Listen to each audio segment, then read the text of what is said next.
आपण पाहताय शिंदखेडा माझा टीव्ही न्यूज, जे सत्य तीच बातमी।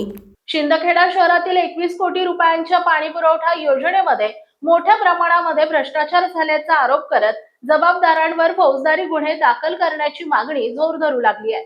या प्रकरणी नगरपंचायत प्रशासनाला लेखी निवेदन देण्यात आलं असून येत्या 1 मे महाराष्ट्र दिनापासून अमरण उपोषणाचा इशाराही देण्यात आलाय। माजी पंचायत समिती सदस्य सुभाष नांगो माळी यांनी नगरसेविका सौ रजुबाई सुभाष माळी यांनी नगराध्यक्षा कलावती माळी आणि मुख्याधिकारी श्रीकांत फागणेकर यांना दिलेल्या निवेदनात गंभीर आरोप केले।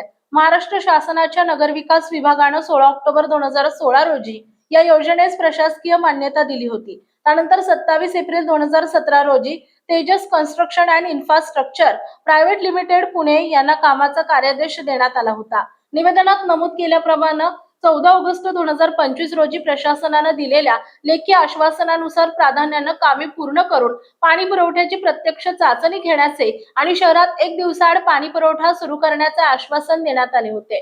मात्र 4 महिन्यांहून अधिक कालावधी उलटूनही प्रत्यक्षात परिस्थिती कोणताही बदल झालेला नाही असा आरोप करण्यात आलाय। याशिवाय नव्याने देण्यात आलेल्या नळ कनेक्शनद्वारे पाणी पुरवठा होत नसल्याने योजनेत मोठा गैरव्यवहार झाल्याचा संशय व्यक्त करण्यात आलाय। संबंधित कंत्राटदाराला नोटीस देण्यात आल्या असल्या तरी त्या अनुषंगाने काम पूर्ण करून घेण्यात आलं नाही अशी ही तक्रार करण्यात आली आहे। या सर्व पार्श्वभूमीवर योजनेतील भ्रष्टाचाराबाबत जबाबदार अधिकाऱ्यांवर तात्काळ फौजदारी गुन्हे दाखल करावेत अशी मागणी निवेदनात करण्यात आली आहे। तसेच प्रशासनाने योग्य ती कारवाई न केल्यास 1 मे 2026 रोजी नगरपंचायत कार्यालयासमोर अमरण उपोषण सुरू करण्यात येणार असल्याचा इशाराही देण्यात आलाय।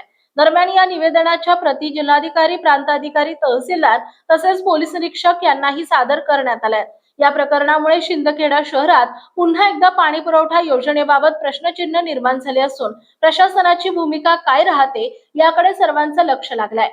पाणी पुरवठा योजनेत भ्रष्टाचार झाल्याच्या जबाबदार व्यक्तीवर फौजदारी गुन्हा दाखल करण्याबाबत संबंधित ठेकेदारांना दिनांक 30/7/2025 रोजी नोटीस दिली गेलेली आहे।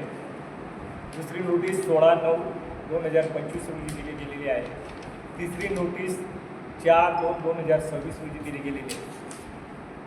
3 नोटिसा देऊन सुद्धा ठेकेदार हा इकडे येत नाही, म्हणजे काम बाकी आहे का नाही आहे। आणि मला असं समजलं आहे तर हे 2019ला योजना पूर्ण झालेली आहे। ती मीटिंगमध्येच झाला ना ते? हो, पूर्ण झालेली आहे, म्हणजे तो ठेकेदार येणार नाही, ते काम करणार नाही, त्याच्यावर कारवाई होणार नाही। याच्यात मोठा गैरव्यवहार झाला असल्या कारणाने मी त्याच्यावर फौजदारी स्वरूपाचा गुन्हा दाखल करावा नगराध्यक्ष आणि शिवो यांनी, असं मी नगराध्यक्ष आणि शिवोला पत्र दिलं। काही पूर्ण झालेलं नाही। मी 1 मेला अन्नदान अमरण उपोषण करणार महाराष्ट्र दिनी। संपादक यादवराव सावंत, शिंदखेडा माझा।